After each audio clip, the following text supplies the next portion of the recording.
It's a reminder of a story that allows a question to be asked. It's a story about that king who loved birds. He had a huge aviary built at the end of his castle in which he kept birds of every hue. There were bluebirds and yellow birds, each with their own distinct sound. And every day, after a hard day of listening to the people's problems and solving them and dealing with affairs of state, he would go into his aviary and allow the birds to settle on his shoulders or his arms and listen to their trilling or their warbling that allowed him to find some solace after the day of toil.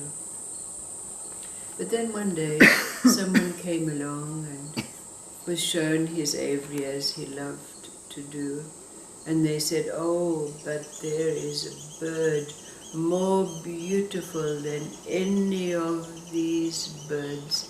It is a bird that has all the colors of the rainbow, and its sound is sweeter than any sound." And the king thought to himself and said aloud, in fact, "I want that bird. Where can I find it?" And he was told that this rainbow bird lived in the highest tree in the forest.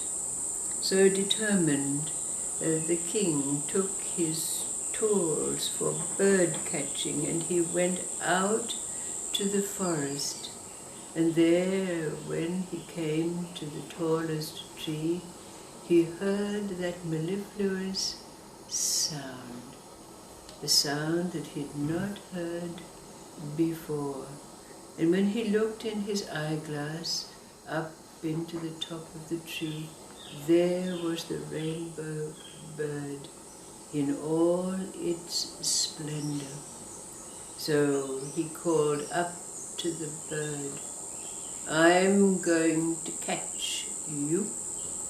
So he took out his rope and he made it into a little noose, and he swung it around his head higher and higher and higher until it got up as high as the rainbow bird sat. But just as the noose neared the bird, it hopped to the side, and the noose came falling down, landing on the king's head. So, nursing his bruised forehead, he took out his bird net, and this time he put it up into the tree, saying, "I'm going to catch you." But just as the net reached the high point in the tree, the bird hopped to the side again, and the net came falling down on the king's head again. Well, nursing the lump that was now raising on the top of his head, he got out his portable ladder. And he unstrung it and put it up and said to the bird, "I'm going to catch you." And he climbed up the ladder, and just as he was about to reach out for the bird, of course, it hopped aside again, and the king came tumbling down to the ground. Quite hurt he was, actually. But now, having used all the tools that he had in his kit to catch this bird, and in great disappointment he sat down under the tree and started to cry. He was weeping, tears rolling down in his face, when all of a sudden out of the forest came a troop of men. They were dressed in very strange clothing, and they had unusual accents, but they came up to the king and saw him in distress and asked him what happened. And the king told him how he loved birds and to how he's trying to catch this bird. "Oh," said the trooper, we can do that for you. We're jugglers, we're acrobats, we're magicians. Every night we put on a show, and every day we put on a matinee. We're called the Pastor Brothers. So we can do that. We can catch that bird for you, no problem." So up comes a big burly fellow. He says, "I'm Lasagna." He stands under the tree. And then his brother Cannelloni gets on his shoulders. And then Spaghetti gets on top of him. And then Rigatoni, and then Gnocchi. And finally up the top of the tree is little Pen. But when Pen he's just in the reach of the bird, and he's just about to reach out, when Lasagna suddenly remembers he's allergic to birds. And they all shout, Don't sneeze, don't sneeze." But of course, who can hold a sneeze? So Lasagna sneezed and they all fell down. And the king was overcome with laughter. He could not stop laughing. Tears were running down his face with laughter, and then all the Pastor Brothers started to laugh with him. Even the trees began to laugh, and the birds also the animals began to laugh too. But as they were all laughing, the rainbow bird came flying out of the tree, circling around, and finally came to rest on the king's shoulder. And the king, in his laughter, didn't even realize that the bird was there, but then he turned round because he was about to say, "Isn't that the funniest thing you've ever seen?" And there was the bird. And the king said, "But you're here." And the rainbow bird said, "Yes, but," said the king, "I was trying to catch you." And the bird said, Oh, you'll never catch me. You'll never catch me, but I couldn't resist your laughter." "Oh," said the king, would you stay with me?" "Oh, yes," said the bird, "I'll stay with you." "Would you come back to my palace with?" "Yes," said the bird, "Oh, I'll come back to your palace with you." Well,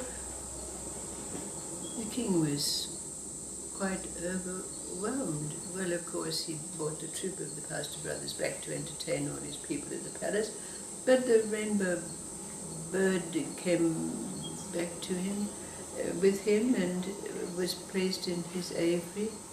But you know, an amazing thing happened from this, because even in the daytime, when the king was dealing with the difficulties of state, he could hear in his inner being the mellifluous, the honeyed sounds of the rainbow bird. And then in the evenings after his day's work, he'd go into the aviary and the rainbow bird would fly down onto his shoulder and whisper in his ear. Do you remember that time when the Pastor Brothers fell out of the tree and they'd roar with laughter, the pair of them, and all the cares of the king's day were gone.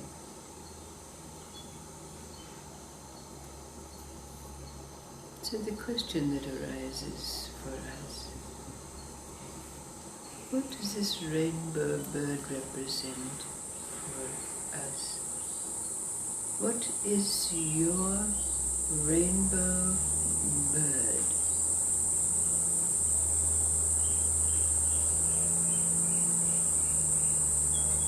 Cannot be caught.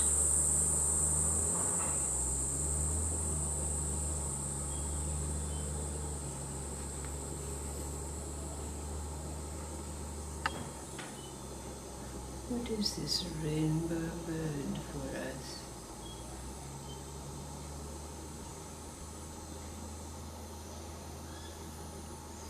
Does it rest with you?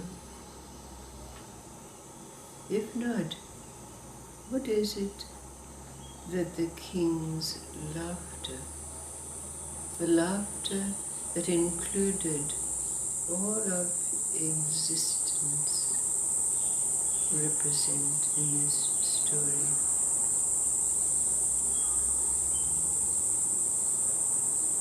In other words, what is it that brings the rainbow bird to us?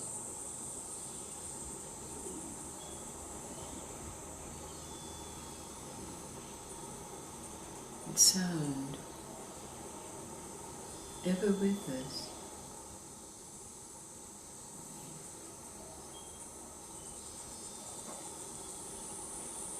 Alighting on our shoulder.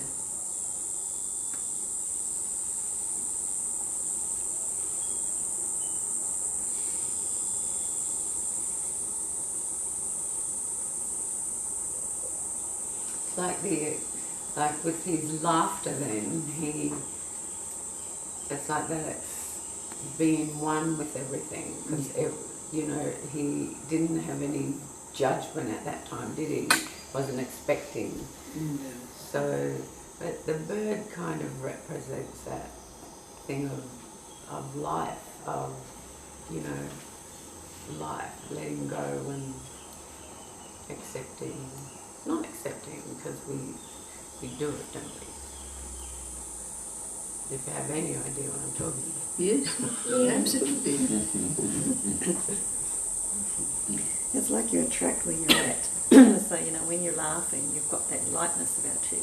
So you attract the lighter beings. When you're like, who wants to be with you? Nobody. So the bird chose to come, so that he can never be caught, but he chooses to come because the vibration is higher. Absolutely. Absolutely. So what is our bird? What is it about us now?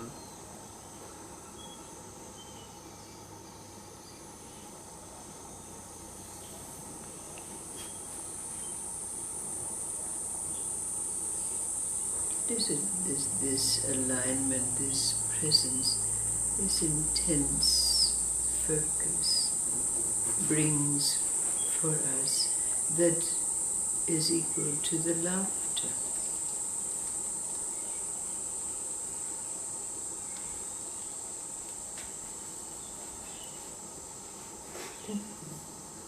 In alignment, present, focused, aware, attentive, no expectations or judgments.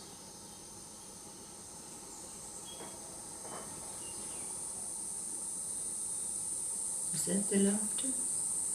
Yes, I think so. In that presence?